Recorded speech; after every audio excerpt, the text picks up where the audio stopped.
teeme, kas meie vanemad ei ole piisavalt teadlikud sellest, kuidas lapsi suunata iseseisvusele või on küsimus pigem selles, et tänapäeva Eesti kooli õpetajad ei taha nii palju õpetada ja arvavad, et lapsed võiksid ise osa tööd ära teha või on midagi kolmandat ja neljandat selle teema taga peidus. Nii et Valeria, miks me selle teema valisime seekord?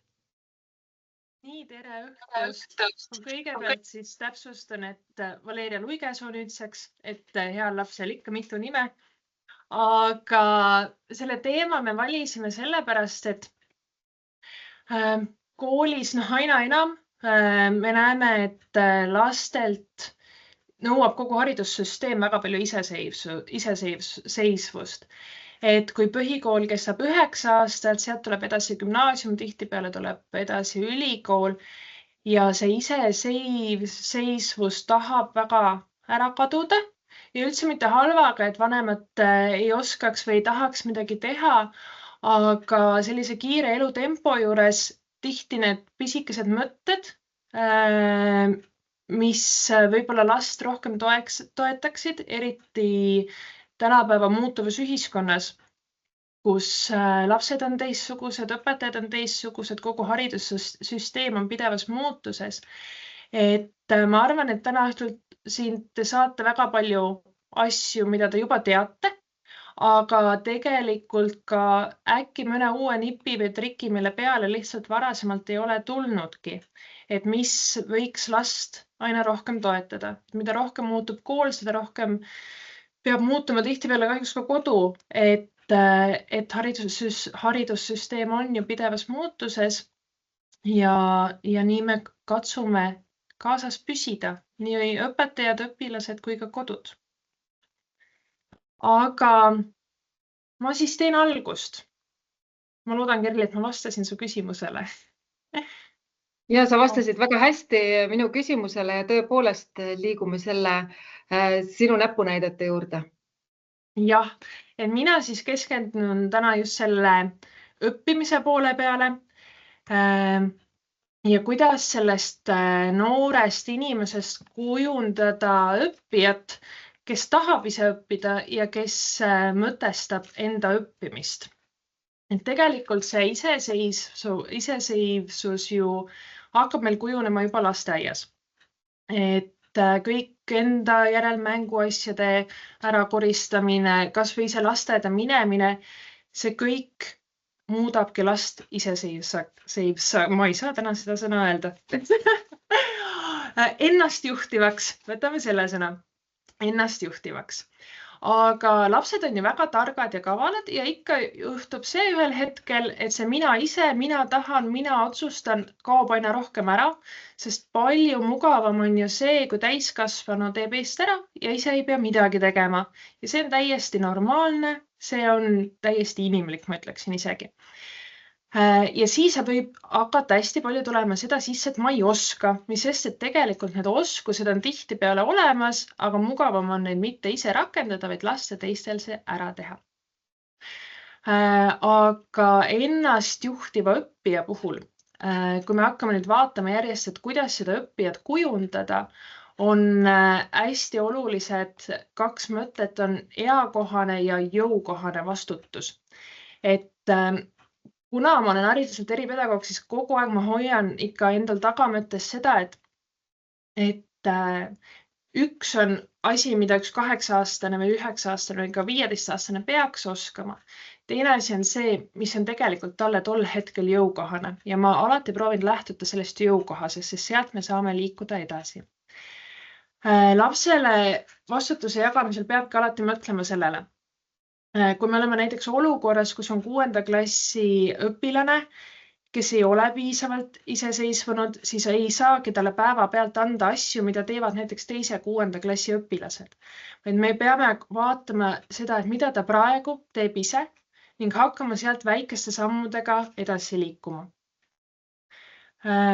Üks väga lihtne viis selleks on mõelda, kui me toimetame kodudes, et mõelda, mida laps peab võib-olla koolis ise tegema ja millega ta peab koolis ise hakkama saama. Koolis ei ole sellist nii turvavõrku ka, kui on kodus vanemate näol, nii et lapsed on sunnitud tahes-tahtmata olema palju iseseisvamad ja saama ise hakkama. Ja siis minnakse koju ja siis ollakse hästi-hästi mugavad. No, mis on täiesti tavaline, aga ikka lükkame mugavustsoonist välja. Nii et tasub kodus ka seda meeles hoida, et kui laps näiteks koolis peab lugema, peab toimetama, peab kas või enda järgi laua ära koristama peale söömist, siis nende samade asjadega ta tegelikult saab hakkama ka kodus. Ja iseseisvuse kujundamine on ju tegelikult nagu iga teise oskuse kujundamine, nagu korrutustabeli õppimine, nagu lugema õppimine on ka iseseisvus õpetatav. Lapsed vajavad lihtsalt aega, rahu ja mõistmist.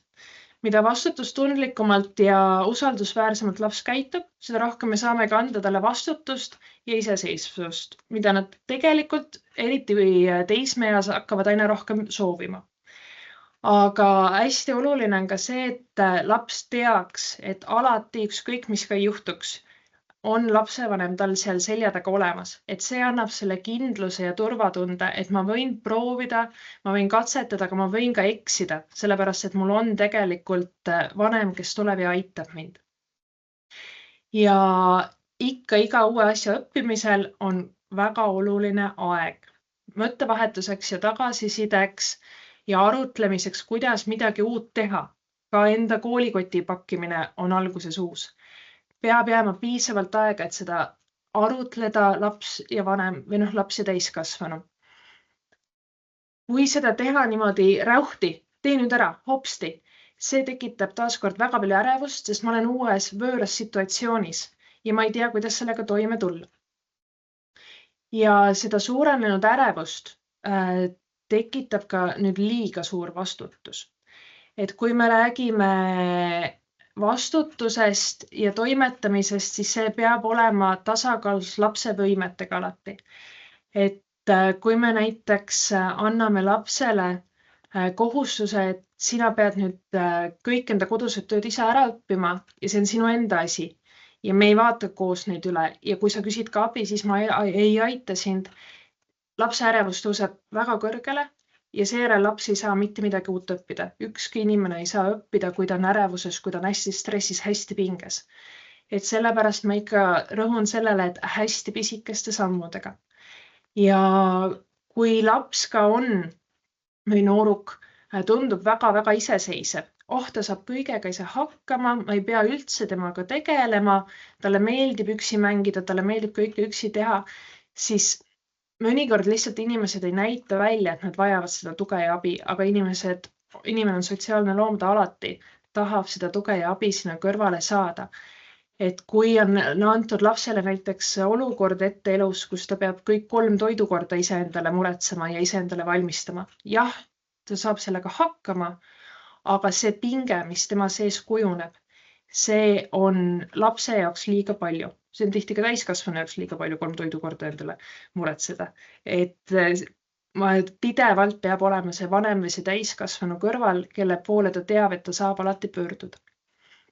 Muidugi iga uue oskuse kujundamisel on A ja O kiitmine.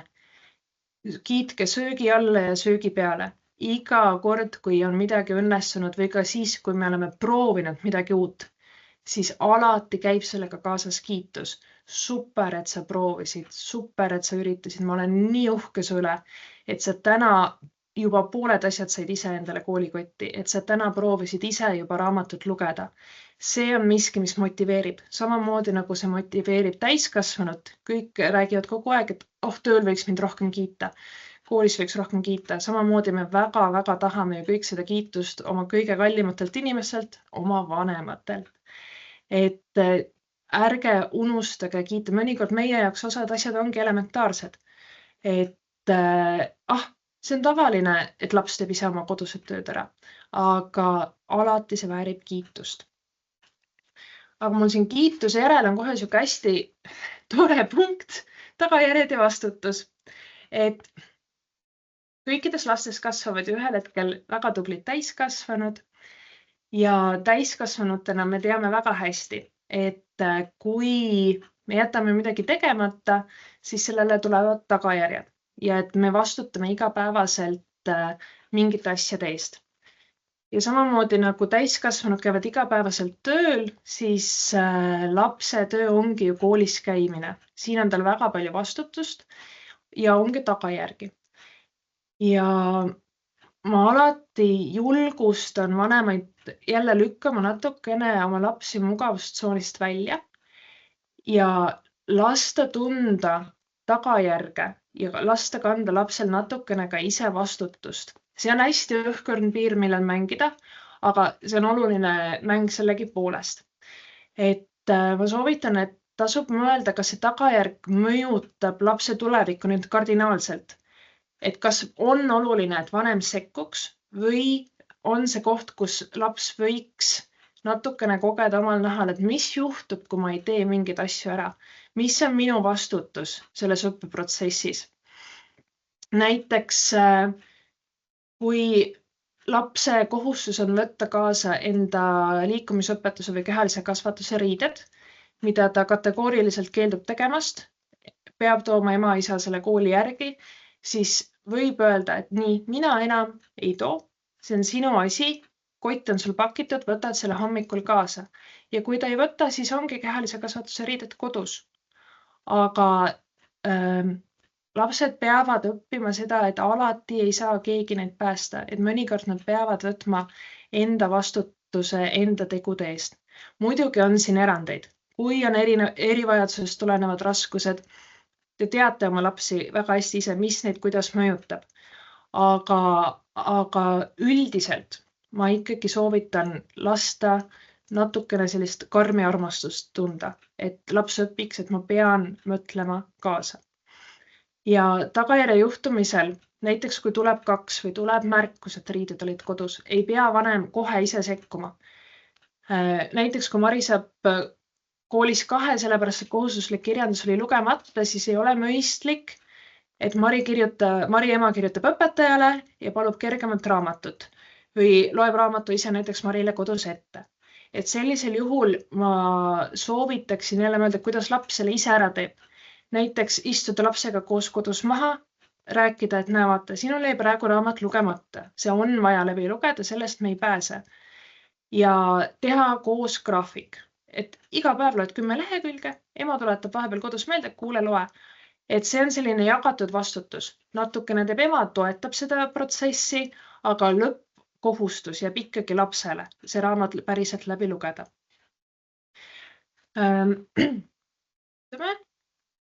Peaks veel mõni slaid olema? Jah. Siis samamoodi laste lemmikud on rutiin, reeglid ja raamistik. Need tõesti toetavad ja rahustavad last, isegi kui vahepeal on tunne, et pigem need lapsed rikuvad reeglid ja ei taha, siis lapse jaoks on hästi oluline, kui ta teab, mida talt oodatakse. Ka endal on ju väga keeruline tulla tööle, kui sa iial ei tea, milline see päev välja kujuneb, mida sult nõutakse, mida sult oodatakse. Samamoodi selle iseseisva õppija puhul on hästi oluline see, et kui alustada seda teekonda, luua koos lapsega ühine rutiin, millal me õpime, kuidas me õpime, ühised reeglid, mis osa teeb alguses laps ise, mida tehakse võib-olla koos, et sellega laps oskab juba harjuda. Ega see lihtsalt ei tule alguses, ütlen täitsa ausalt ära, eks nad põiklevad vastu ja ei soovi seda teha, aga vanem peab jääma järjekindlaks, sellepärast et vanem on ikkagi boss ja kui vanem jääb kindlaks, et niimoodi lihtsalt on siin elus, see annab ka lapsele kindlustunde. Ja kokkulepped on hästi head asjad, mida lastega teha. Et mina ja näidata ka vanemana, et kui sina austad enda kokkulepet, siis mina austan enda kokkulepet. Kui sina austad seda, et sina loed täna 10 lehekülge, siis mina austan seda, et pärast me jutustame need 10 lehekülge koos läbi ja ma aitan sul aru saada, mida me lugesime. Et jälle lapsel tekib tunne, et ma ei ole üksi, aga samas laps mõistab, et minul on oma vastutus kooli ees, sest see on minu õppimine. Üks oluline punkt veel, mis ma mõtlesin, et ma toon välja, on see, et see, kuidas vanem suhtub kooli, võrdub absoluutselt sellega, kuidas laps suhtub kooli. Et kui vanemana te kodus õpite lapsega või toimetate, siis kui teie lähete sinna õppeprotsessi niimoodi, et jälle see kool, jälle need kodused tööd, siis ka lapse motivatsioon kohe langeb. Et pigem teha seda, et oi kui tore, me saame jälle midagi koos õppida, me saame midagi kodus koos harjutada, et see annab ka lapsele selle positiivse suhtumise, et tegelikult on ju tore ja tegelikult ju ongi tore areneda ja kasvada ja õppida uusi asju. Et see kool tegelikult on kool tore koht, kuigi alati niimoodi ei tundu.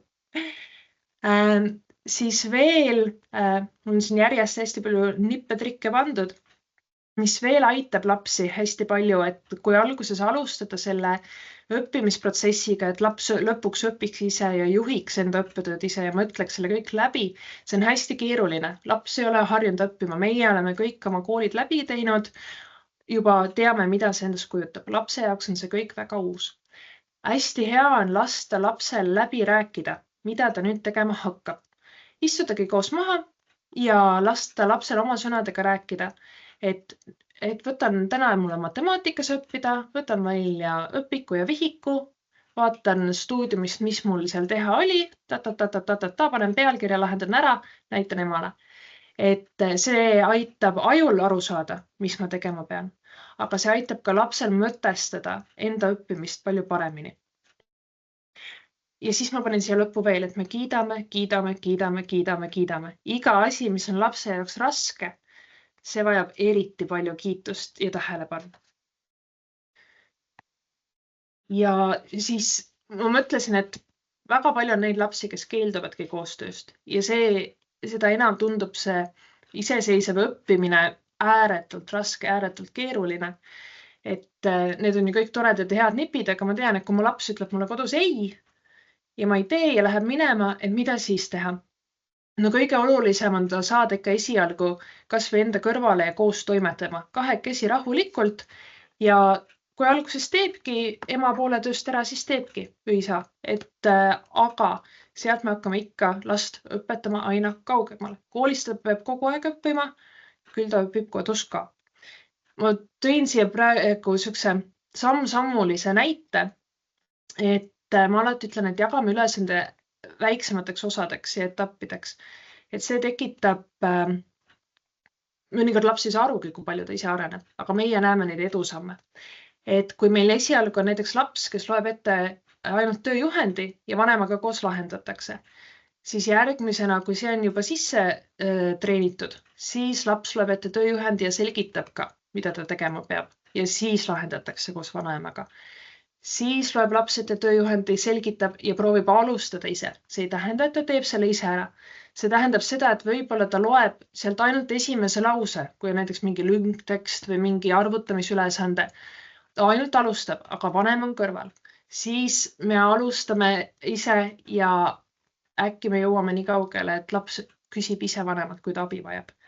Ja nii edasi ja nii edasi ja nii edasi, kuni me jõuame lõpuks nii kaugele, et laps teeb kogu koduse ülesande ise ära ja vajadusel küsib abi. See vajadusel küsib abi jääb lõpuni välja. Samamoodi nagu meie tööl vajadusel küsime kolleegilt abi, samamoodi jääb ka lapsele kogu aeg see taustaks, et ta vajadusel saab küsida abi. Sest kui me võtame nüüd selle abi näiteks ära, kui me võtame selle olukorra lapsele, et sa pead ise hakkama saama, sa pead ise tegema ja ma ei aita sind nii või naa, siis tekib trots ja siis ei taha me üldse mitte midagi teha. Ei tahaks ju isegi tööl toimetada, kui ma tean, et ma olen kogu selle supi sees üksi. Nii. Ja siis ikka mu lemmiklause, et laps ei ole täiskasvanu, et laps on ikka laps ja hästi oluline selle iseseisva õppija, iseseisva inimese, iseseisva lapse puhul on see, et lapsel peab alati jääma aega ka olla lihtsalt laps. Lihtsalt mängida, lollitada, teha vahepeal mõni pättus ja kogeda seda elu lapsena. Me saame terve elu olla täiskasvanud. Et hästi oluline on see, et oleks mõni päev, kus ei pea mitte midagi tegema. Mõni päev, kus ei ole ühtegi trenni, ei ühtegi õppetööd, mitte midagi muud peale rahu ja vaikuse ja puhkuse. et see hoiab lapse vaimset tervist ka tasakaalus. Et see on niisugune, ärme üle ka õpi. Ja siis ma tõin siia ühe niisuguse võrdluse ka natukene, et mis on eakohane vastutus ja mis on võib-olla liigne vastutus. Et kui meil on eakohane vastutus, on see, et laps pakib oma koolikoti ise kokku, siis liigne on see, et laps peab ise hoolitsema selle eest, et tal oleksid ka kõik vajalikud asjad seal, näiteks uus vihik, kui vihik on täis saanud või kui tintenpenn on tühjaks saanud, et siis laps peab minema ise poodi ja selle tintenpenni endale muretsema. Et see on juba natukene liiga palju, kui me räägime näiteks algklasside lapsest. Kui me räägime 16-aastasest, absoluutselt. Aga kui laps lahendab ise koduseid ülesandeid, siis kui laps ei saa enam kelleltki abi ka küsida, see on juba liig. Või kui laps oskab endale valmistada ise lihtsalt lõunasööki, siis on jälle liiga palju, kui ta peab valmistama endale kõik söögikorrad. Et ma tean, et te kõik tunnete oma lapsi kõige paremini. Et kus jookseb see piir, mis on paras ja mis on liiga palju. Et selle liigsega peab hästi ettevaatlik olema, sest muidugi me tahame, et meil oleks hästi iseseisvad inimesed, hästi iseseisvad lapsed, kes tulevad ise toime, aga alati on vaja seda tuge, ükskõik kui suured või väikesed me ka ei oleks. Aga kui on mõni mure oma lapsega või tahate lihtsalt nõu saada, võib-olla ma jätsin midagi ütlemata ja mõni mure ongi väga spetsiifiline, siis hästi julgelt kirjutage mulle. Ma alati vastan ja mina tänan. Aitäh, Valeria. Kas Valerial on küsimusi? Kui ei ole küsimusi, vähemalt praegu ei näe ma siit, et kellelgi oleks käsi püsti, siis me läheme edasi ja Moonika Sarapuu räägib meile siis iseseisvatest suhetest. Tere minu poolt. Panen kohe siia slaidid ka hakkama, et oleks mõnusam vaadata. Nii, aga siis ma alustan, et minu teema siin haagib ilusasti Valeria teemaga ka, et nii kui Valeria mitu korda seal oma kõneluses välja tõi, et kas sa oled olemas, kui ma sind vajan. Et see nüüd on üks kestev küsimus tõepoolest kogu inimese elu, kõikides tema lähisuhetes tegelikult, ja seda enam väikelapse puhul, kes on vägagi toetuv ju ainult oma vanemale. Ja kui me mõtleme lapse iseseisvumise peale üldse, et see hakkab pihta ju üpris varakult, ta hakkab pihta siis, kui nii-öelda väike beebi hakkab liikvele minema. Et kui ta õpib roomama, ta õpib oma käike tegema, et siis seda rohkem ta ju püüab laiendada oma territooriumit, aga samas on kogu aeg oluline see, et ema või isa oleks nähtav, ta oleks selja taga olemas ja jälgiks teda. Nii et kui siis väikelaps läheb oma maailma avastama, ta läheb emast-isast eemale ja vaatab kogu aeg üle õla, kas sa oled olemas, kui ma sind vajan. Ja kui tekib ohutunne või hirmutunne, et siis on koheselt võimalik tegelikult joosta tagasi isa või ema juurde. Ja tõtt-öelda seesama käitumine on ju, kui me praegu räägime koolilastest, seesama käitumine on koolilaste puhul ilmeksimatult sama. Et need kukkumised ja ebaõnnestumised ja sellised kriisid, mida siis lapsed koolis oma toimetamistes kogevad, on see, et kes on see lohutaja, oodatakse ikkagi, et see lohutaja on kodus. Kedagi vanematest, lähiinimestest. Nii et selles mõttes see vanema toetus, kui vanem ütleb sellele küsimusele, et lapse küsimusele, kas sa oled olemas, kui ma sind vajan, kui ta ütleb, et jah, ma olen olemas, et see tegelikult on juba iseenesest selline üks tugisammas, et meil on olemas suhe. Ja kui vanemal ja lapsel on olemas suhe, siis sinna suhte peale on võimalik ehitada väga palju muud eluks vajalikku. Ehk et see suhe on üks jalg ja selline juhendamine ja distsipliini õpetamine on teine jalg. Et inimene seisab püsti kõige paremini ja ainult ikkagi kahel jalal. Et kus on hea toetus ja kus on teadmine, kuidas ma selles elus hakkama saan. Et ma kasvaksin, saaksin iseseisvaks, tugevaks, toimetulevaks täiskasvanuks.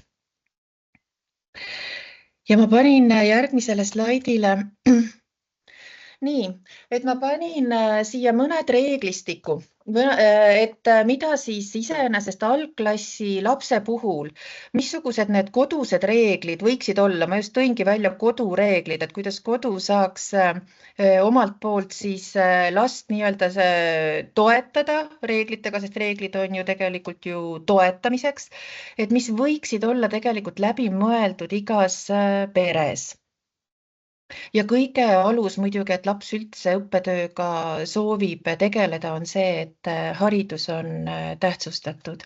Et kui laps läheb kooli, ta läheb esimesse klassi, et see õppimine on tegelikult, tal algab nii suur ja uus eluetapp, mis siis peaasjalikult keskendubki õppimisele, akadeemilisele õppimisele, et seda nii-öelda kodustes oludes tõsta pjedestaalile, et see õppimine on äärmiselt oluline. Nüüd hakkab olema see äärmiselt oluline ja seda motot või seda mõtet hoida tegelikult vanema poolt tuleb ju kogu õppeperioodide jooksul.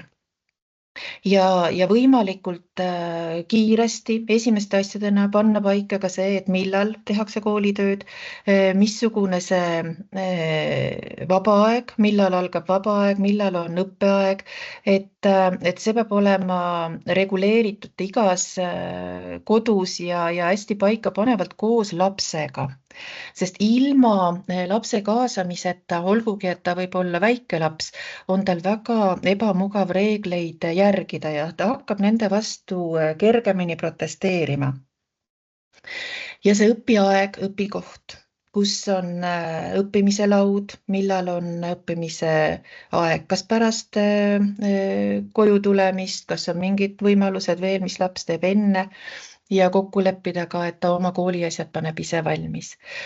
Vanemate ülesanne, ma ei hakka kõiki võib-olla siin praegu kohe järjest siin ette lugema, aga vanemate ülesanne on panna reeglid paika ja vastutada selle eest, et neid reegleid täidetakse. Siin ei ole teistsugust teed. Kui me räägime algklassi lapsest, siis algklassi laps järgib vanema kehtestatud reegleid. Kui läheb edasi aeg, siis tuleb ka läbirääkimiste koht, teismeliste laste puhul eriti, aga algklassi lapse puhul ei ole läbirääkimise kohta. Sellepärast, et algklassi lapsel ei ole elukogemust ja vanem juhendab nüüd oma last enda elukogemuse pealt. Pärastpoole me vaatame korraks ka seda neid erinevaid vanemlikku võimekust, aga kui vähegi võimalik on kodus paika panna need konkreetsed protseduurid, mis siin praegu nende kodureeglite juures on välja toodud. Et need on need baas, mis on igal pool tegelikult ka välja toodud. Ja märkusena veel, et igas eas lapse puhul on oluline, et lapsel on kodutööd. Et üks osa lapsel on küll kohustuslikku koolitööd, aga et laps tunneks tegelikult kuuluvust, et mina olen osa meie perekonnast ja minu panus on oluline meie perekonda, et siis lastele koduste tööde andmine, et nad õpiksid võtma ühist vastutust, et see on ka vanematel hästi oluline koht, millega nad peaksid tegelema. Nii. Panin ka siia teismeliste kodureeglid, et mis teismelise puhul on erinev algklassi lapsest on see, et seal hakkab piirid laienevad, nii-öelda uudishimu, iseseisvuse, rahuldamise piir nihkub tugevasti edasi ja konkreetsed vanematepoolsed piirangud asenduvad kokkulepetega. et teismelise lapsele enam ei sobi see, et mina ütlen sellepärast, et ma tean, et see on sinu jaoks hea, et seal algab ikkagi selline läbirääkimiste etapp, et miks mingisugune asi hea on, vanem loomulikult jälle oma elukogemuse baasil, aga see laps, see teismeline on tegelikult juba tal osaliselt vestluspartner, kellel on väga tõsised argumendid, mis tal on vastu öelda ja siin sõltub nüüd väga palju vanemast, kui palju vanem oskab seda last ja lapse argumente kuulata, et sellest tuleks dialoog. Väga sagedasti juhtub vanemate puhul see, et laps küll ütleb midagi, aga vanem ei oska sellest võtta välja seda mõtet, et ahaa, et sa arvad nii või et sa mõtled sellisel moel, et räägi kuidagi sellest mulle lähemalt ja see selline kuulamise, rääkimise dialoog viib tegelikult selle suhte hoopis teistsugusele alusele. Et reeglistik jääb kindlasti. Need, mis siia sellesse loetellu on ka pandud, et need tahes-tahtmata jäävad saatma ka teismelise elu. Et kuidas on peres meie asjad kokku lepitud. Neid reegleid muidugi hiljem seada on raske, et kui on seatud juba lasteaiaealisest ja veelgi varemast perioodist saati, poolel teel on neid reegleid raske kehtestada, aga mitte ka võimatu. Et mis ma siit välja tooksin, on just see, et austus pereliikmete vastu, mis kinnitab ka seda sama, et kas sa oled minu jaoks olemas. Meil on austus üksteise vastu ja austus ka üksteise arvamuse vastu, et on õigus olla erineva arvamusega. Sest erineva arvamusega inimesest ju kasvabki tegelikult iseseisev inimene ja iseseisev mõtleja. Et ma oskan ise kuidagi oma kohustuste peale mõelda, ma kaalun ise neid lahendusi, mismoodi ma neid asju siis lahendan, korraldan, ülesandeid vastan, et mul on õigus oma arvamusele. Et osa nii-öelda selliseid aspekte, mis inimese ja noore inimese elus kaasas käivad, on muidugi ta iseotsustamise vabadus, aga teiseks jah, nagu need reeglid on, et teatud reeglid jäävad ikkagi tahes-tahtmata ka noort inimest saatma, kuniks ta kodust välja lendab. Aga need reeglite kehtestajad on ju vanemad. Ja mulle hästi meeldib see selline mõte, eeskujuga kasvatamine. Laps ei kasvata ju ennast ise. Ta kasvab tegelikult lähtuvalt sellest, kuidas ta näeb oma vanemate eeskuju. Ja seetõttu on äärmiselt oluline mõelda, et kui ma tahan kasvatada head, ideaalset, hästi toime tulevat last, et kas mul on endal ette näidata talle, missugune see toime tulev täiskasvanu on. Lapsed jälgivad kogu aeg oma vanemaid. Ja kui siin on kirjas Ameerika kirjaniku Robert Fulghumi poolt, et ärge pigem muretsege sellepärast, et nad teid kogu aeg ei kuula, aga nad kogu aeg vaatavad, jälgivad ja tunnetavad, missugune on minu vanem, missuguseid väärtuseid kannab minu vanem. Ta tahab oma vanemale ju vaadata alt üles. Kõige ohtlikumad on need olukorrad, kus vanem räägib üht, aga käitub teistmoodi. Ehk et ta püüab justkui õpetada lapsele mingisuguseid väärtuseid ja hoiakuid, reegleid, aga ta ise ei järgi neid. Ja see on väga-väga sagedasti, mis lapsed tõstatavad üles selle küsimuse, et aga sa ise ju teed ka. Et see on nüüd üks selline jälgimise ja vaatamise tulemusel kommentaar. et see peaks olema vanema jaoks hästi informatsioonirikas, aga sa ise ju teed ka, aga sa ise ju ei tee niimoodi. Et kui vanem sellest lapse sõnumist kinni ei võta ja selle üle kuidagi ei juurdle, siis see on tõsine autoriteedi õõnestamine. Et laps näeb oma vanemat selle pilguga, et mu vanem tegelikult ei ole aus. Ta tegelikult ei ole selline, nagu ta tahaks, et mina oleksin või et ta ütleb, kuidas peaks olema, aga ta ise ei ole selline. Ja see on nii õhuke jää, et laps ei pea enam oma vanemast lugu, kui see kestab.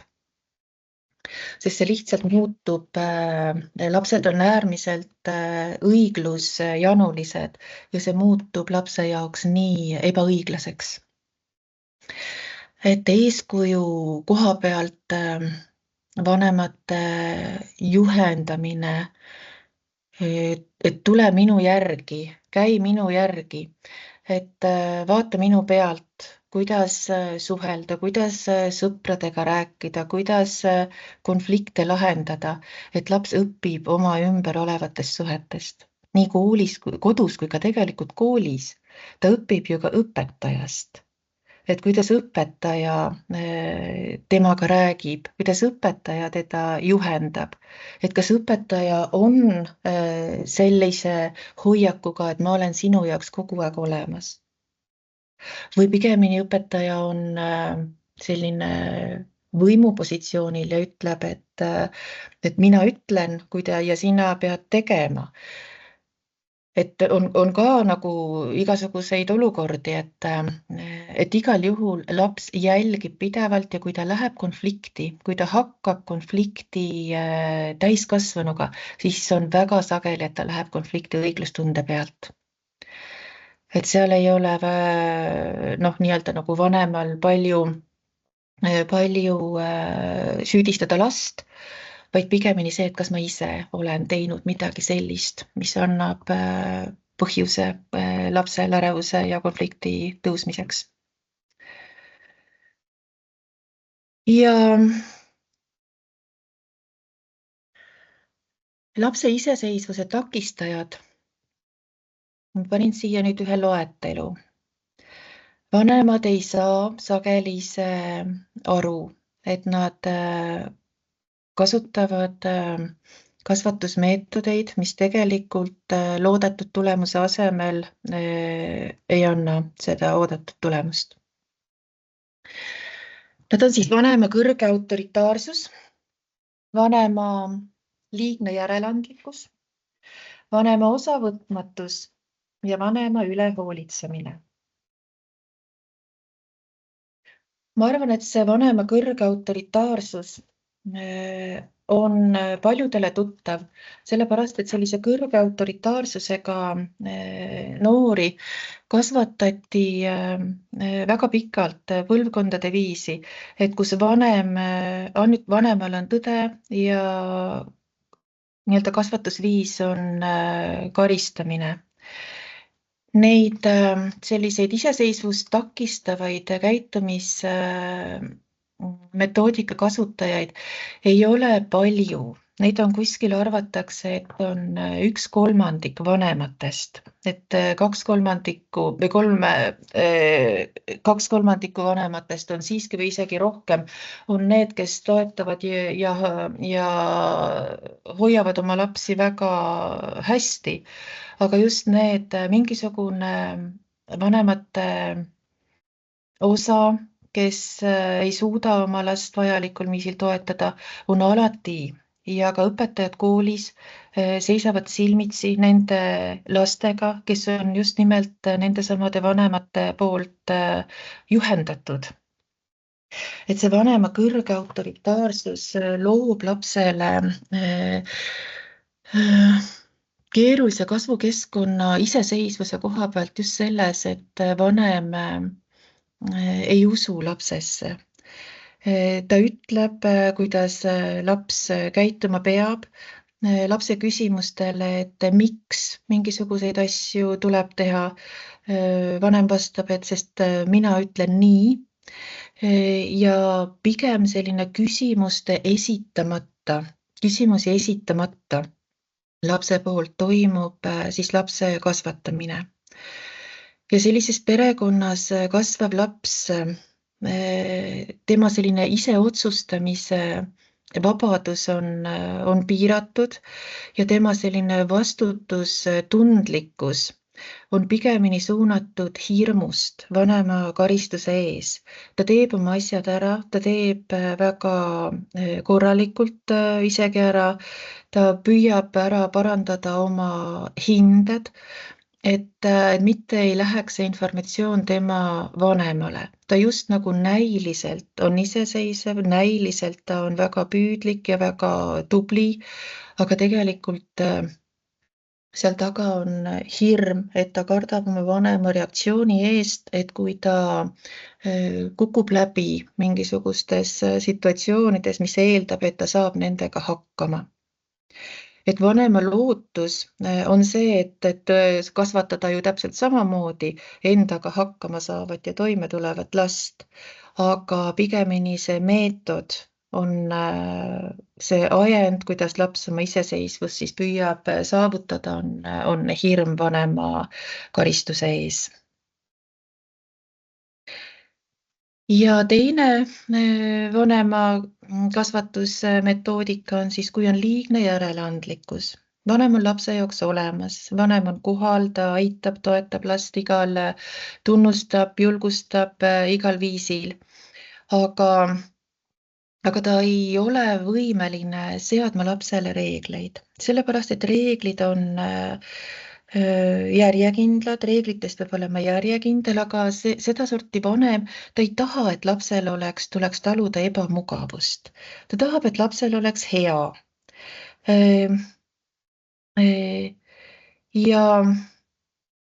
Ja lastel sellise vanema puhul on keeruline, et nad lahendavad oma ülesandeid, nad on vanema poolt justkui toetatud, armastatud, julgustatud, aga nad teavad, et rasketes olukordades nad peavad ise toime tulema. Raskes olukorras vanem ei aita. Pigemini meelsamini ta saadaks võib-olla lapse ise lastevanemate koosolekule, kui ta ise sinna läheks ja kuuleks pärast, mis räägiti. Et ta selles mõttes sellises kasvatuslikus, distsiplineerivas mõttes ei ole lapsele toeks. Ta on nagu nad seisavad justkui selle ühe jala peal. Et sa oled mulle armas, sa oled mulle kallis, ma olen sinu jaoks olemas, aga seal ei ole seda teist jalga, mis aitab kuidagi elus toime tulla. Et liigne järeleandlikkus lapse jaoks on selles mõttes keeruline, et laps peab hakkama ise üksinda lahendama oma probleeme ilma vanema toeta. Jah, nad on selleks võimelised, sellepärast, et nendel on vanema nii-öelda heakskiit iseenesest olemas. Nad käivad ise küsimas nähtavasti oma järeltöö aegu või nad käivad ise õpetajatega kokku leppimas teatud võlgnevuste lahendamist. Aga see on ikkagi pingutus, sest sul ei ole kodus kellegiga neist asjust õieti rääkida. Vanem ütleb, et sa oled nii tubli, sa saad ise kõikide asjadega hakkama, et mine peale aja need asjad kõik ise korda. Et seal see vanema toe puudus nende laste puhul on just, mis sellist iseseisvust pingestavad. Nad tulevad sellega toime, aga see on pingestatud igal juhul. Ja vanema osavõtmatus on kõige keerulisem lapse puhul taluda, sest vanem justkui teda ei näe. Ta käib koolis, kas ta käib koolis või ta ei käi koolis, et justkui peaks koolis käima, aga kui ei käi, siis ei ole ka nagu õieti midagi teha.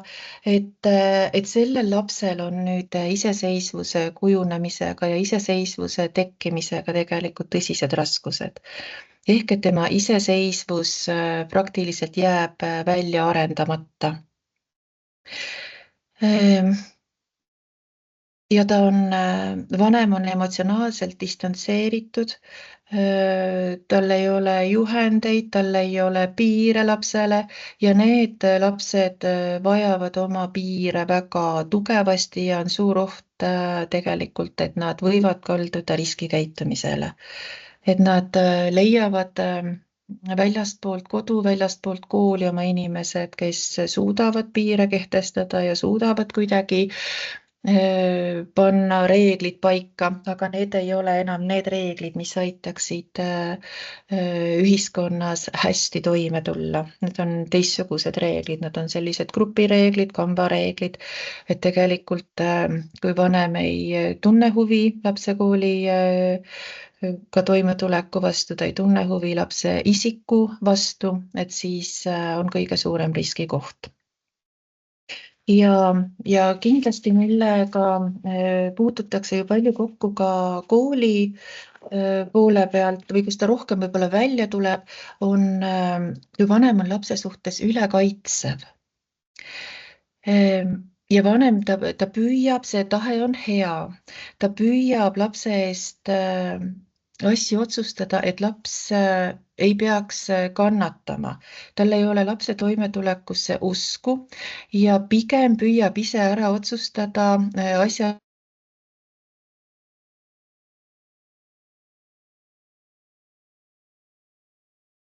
No nii, side Moonikaga katkes.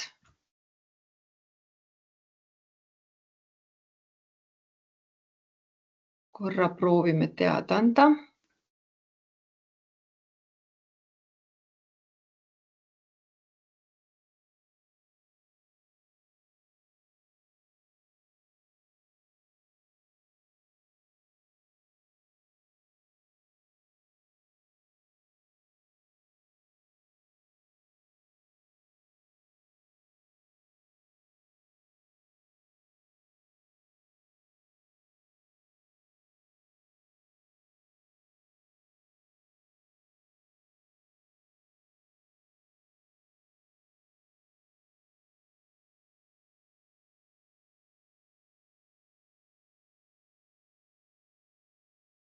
Nii, üritame Moonikat uuesti liinile saada, väga vabandame.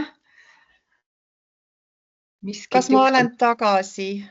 Nüüd sa oled tagasi, just. Täitsa huvitav, täna ei ole justkui minu päev. Ei ole hullu, aga nüüd me näeme su nägu, me vahepeal ei näinud ka su nägu, nii et täiesti rahulikult võtame selle sama koha, kuhu sa jäid. Nii. Me kuulsime viimati ülihoolitsevast lapsevanemast. Ja. Nii. Kas on uuesti slaidid ka ees? Ja. Ja vanemad, kes on ülihoolitsevad lapse toetamisel, et nad püüavad last kaitsta vähimagi ohu ja riski eest.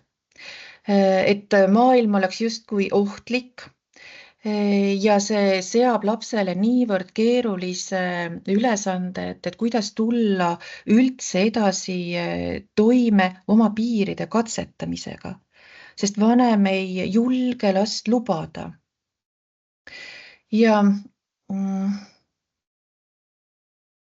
Ja see vanema ülekaitsmine võib isegi minna teinekord sellisele tasandile, et näiteks halva hinde korral vanem pöördub kooli, et see ei ole õiglane, et laps tunneb ennast halvasti, tema tunneb ennast halvasti, see olukord on ebaõiglane. Et püüda iga hinna eest kuidagi kaitsta ennast ja kaitsta last halbade emotsioonide, halbade tunnete eest. et iseenesest selline vanemlik hoiak justkui näib, et see on last hoidev ja toetav, aga tegelikult lapse iseseisvuse koha pealt on ta lapsele väga keeruline, sellepärast et ta ei iseseisvu. Tal on oht, et tegelikult ta sotsiaalsed suhted jäävad loomata, sest need ei pruugi olla vanemale meelepärased ja vastuvõetavad. Või kui laps sotsiaalsetes suhetes kannatab, siis võib võtta see selle suuna, et lapsele tehakse liiga.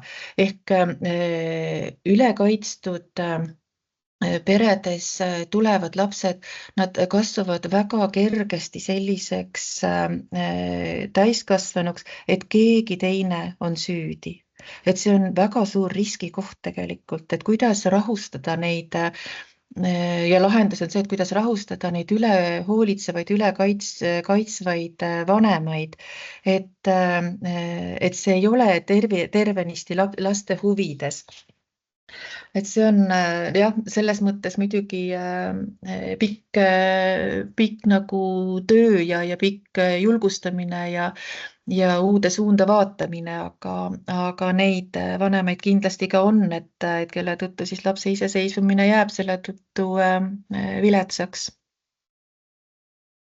Ja mis siis siia lõpetuse poole siis aitaks, on siis toetav distsipliin.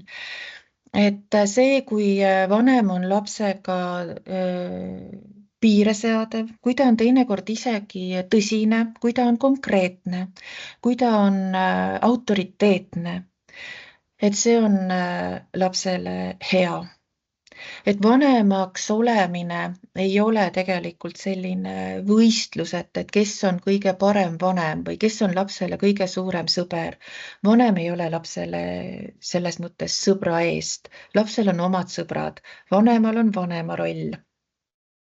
Ja kui on lahku läinud pere, siis on veel eriti oluline märgata seda, et me ei konkureeriks vanematena üksteisega, et kõige tähtsam on toetamine, nõudlikkus ja juhendamine. Ma olen sinu jaoks olemas, aga sa pead tegema selliseid ja selliseid asju lähtuvalt oma arengu ülesannetest. Et selline toetav distsipliin on teistmoodi nähtus, kui on karistamine ja alandamine ja häbistamine, millega pigemini siis toimetavad vanemad, kes on väga autoriteetsed, nagu ma enne seal slaidi pealgi välja tõin, et kus on väga kõrge nõudlikkus. Et toetav distsipliin on see, et lapsega räägitakse läbi, lapsesse usutakse, et ma usun, et sa saad hakkama. Sa eksisid, sul läks valesti. Proovi, vaata, ma olen su kõrval, ma jälgin, kuidas sul läheb.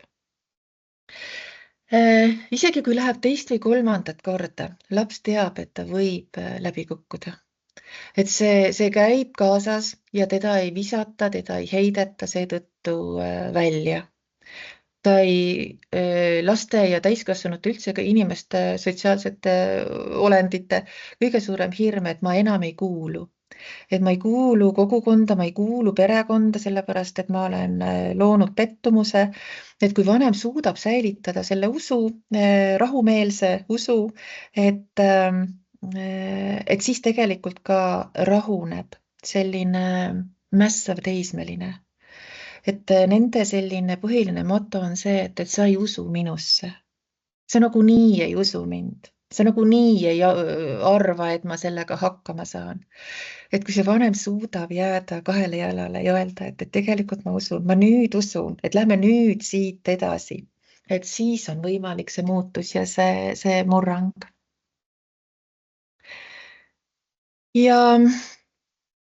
Ja lõpetuseks pole olemas halba ega laiska last.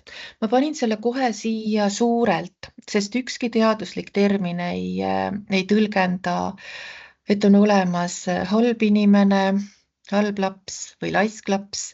Et tegelikult alati on seal taga midagi. Mis seal taga, et kui osata vaadata suurt pilti, vanema poolt, kui osata vaadata õpetaja poolt suurt pilti, et siis tegelikult hakkab läbi paistma, mis nende asjade taga on. Kui kurjustada lapsega, siis emotsioonid on nakkavad ja laps võtab selle üle. Laps võtab paha tunde üle, ta võtab vihatunde üle ja ärevatel vanematel on ärevad lapsed. Kui laps on ärev, siis meie ei tohi lapse ärevusest nakatuda. Aga see on nii kerge tulema. Eriti laste puhul, eriti teismeliste puhul, kes hakkavad vastu, et nii õudselt tahaks ka temale vastu hakata, tahaks paika panna, aga sellega me langeme selle sama lapse tasemele ja ta ei võta meid kuulda, ta ei võta meid kui autoriteeti. Aga mis saab teha, on see, et ka rahu on nakkav, et kui üks osapooltest säilitab rahu, et siis teine rahuneb ka võrdlemisi kiiresti. Ja ka see, et lapsi tahetakse aidata sellega, et öeldakse, milles nad on halvad. Et see ei aita kedagi paremaks saada. Et kui vigadele juhtida tähelepanu, et see on tegelikult iseenesest taaskord selline hea kavatsus, aga läbikukkunud kavatsus. Et juhtida tähelepanu sellega, millega nad saavad hakkama, nii kodus kui koolis, et inimene vajab sellist peegeldust, et sa oled hea, saad hakkama, sa oled meile vastuvõetav ja me oleme koos. Et selle mõttega võib-olla lõpetakski siin, et leida ikkagi sellist positiivset toetust, positiivset distsipliini ja anda tunnet, et ma olen sinu jaoks olemas. Et oleks need kaks jalga tugevasti maas nii lapsel kui ka täiskasvanul endal. Siis praegu suur tänu minu poolt. Aitäh, Moonika. Tegelikult tõepoolest väga ilus mõtte lõpetuseks. Et ma küsin korra Moonikalt ise, et kas sa tõid välja 4 sellist iseseisvust pärssivat lapsevanema käitumisviisi. Et kas midagi oleks, mis aitaks seda lapsevanemat? Ma usun, et me kõik tundsime kuulates siin ära, et oli nii üht-teist kui võib-olla kolmandateks. Aga mis meid aitaks nagu sellel, eriti need punkt 2 ja punkt 4 ülihoolivad ja lapsevanemad, et mis me saame neile öelda, et see, kas kooli tunnetus või kooli asjadest enam teadmine, et kuidas asjad toimivad, nii nagu me täna ka siin räägime, kas see on üks selline nüanss, mis võiks aidata, mis võiks teda tugeda? Kindlasti ja ma arvan, et nende lastevanemate puhul on ka see, mis toetaks kõige rohkem on dialoog. Kui nad tunnevad, et on just nagu kaitsvad vanemad ja nii-öelda positsioonil vanemad, et kas asjad on ikka koolis õieti, et